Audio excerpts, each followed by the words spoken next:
मराठी मॅट्रिमोनीवर मिळतो सगळ्यात जास्त चॉईस। मराठी मॅट्रिमोनीने लाखो स्थळं जुळवली आहेत। यापेक्षा चांगली गोष्ट काय असू शकते? मराठी माणसांची नंबर 1 चॉईस मराठी मॅट्रिमोनी। आंदोलन न थांबवता मुख्यमंत्र्यांसोबत चर्चेसाठी बच्चू कडू आज मुंबईत येणार। बैठकीनंतर आंदोलनाची पुढील दिशा ठरवणार। तर 30,000पेक्षा जास्त पेन्शन असणाऱ्याला कर्जमाफी देऊ नका, कडूंचं विधान। जरांगे पाटील बच्चू कडू यांच्या आंदोलनात सहभागी। काल 6 वाजता सरकारनं डाव टाकला। डाव हा प्रतिडावानेच मोडावा लागणार, जरांगे पाटलांचं विधान। मुख्यमंत्र्यांनी कर्जमाफीची तारीख न दिल्यास रेल बंद केल्याशिवाय राहणार नाही। शेतकरी प्रश्नी कडूंचा आक्रमक पवित्रा।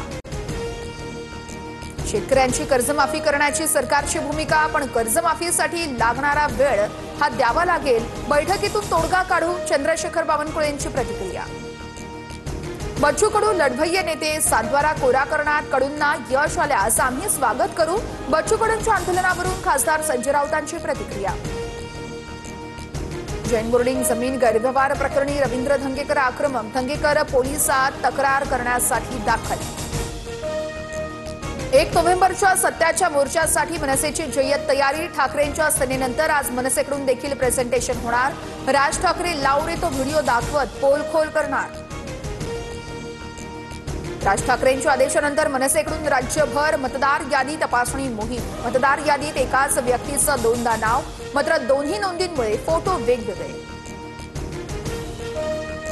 1 नोव्हेंबरच्या सत्याच्या मोर्चाबाबत विरोधकांची आज बैठक। दुपारी 12:30 वाजता यशवंतराव चव्हाण सेंटरमध्ये बैठक। शरद पवार, ठाकरे बंधू आणि काँग्रेसचे ज्येष्ठ नेते बैठकीत सहभागी होणार।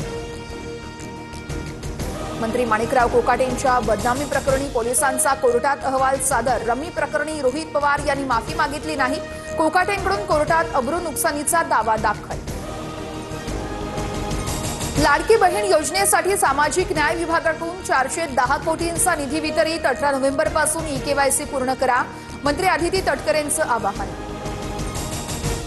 पीक पाहणी नोंदणीला 30 नोव्हेंबरपर्यंत मुदतवाढ। राज्यातील शेतकऱ्यांना मोठा दिलासा, महसूल मंत्री चंद्रशेखर बावनकुळेंचा निर्णय।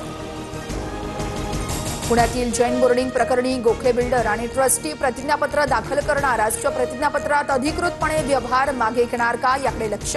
धर्मादाय आयुक्त आज निर्णय देणार। वाशिममध्ये बंजारा समाजाचा एसटी आरक्षणाच्या मागणीसाठी आंदोलनाचा इशारा। रास्ता रोकोच्या इशाऱ्यानंतर पोलीस बंदोबस्त। मालेगाव टोलनाक्याला छावणीचं स्वरूप।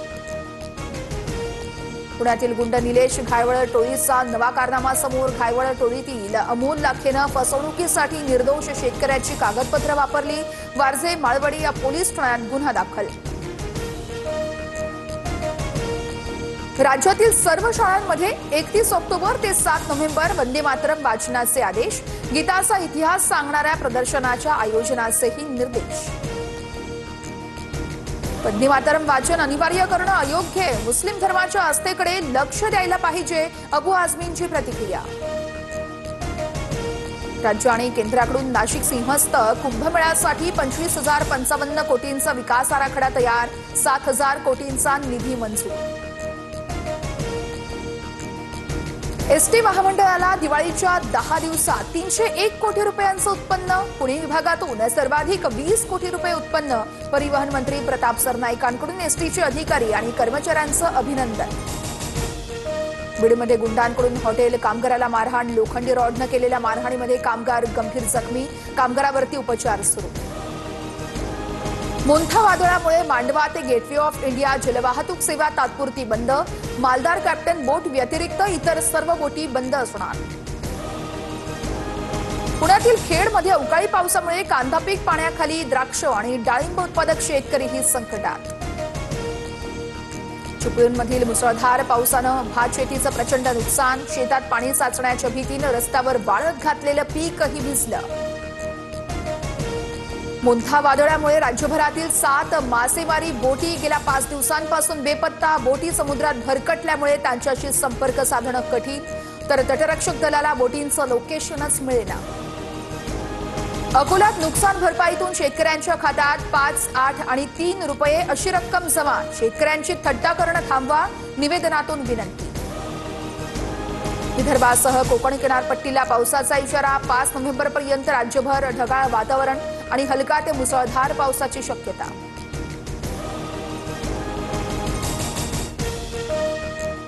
मराठी मॅट्रिमोनीवर मिळतो सगळ्यात जास्त चॉईस. मराठी मॅट्रिमोनीने लाखो स्थळं जुळवली आहेत. यापेक्षा चांगली गोष्ट काय असू शकते? मराठी माणसांची number one choice Marathi matrimony.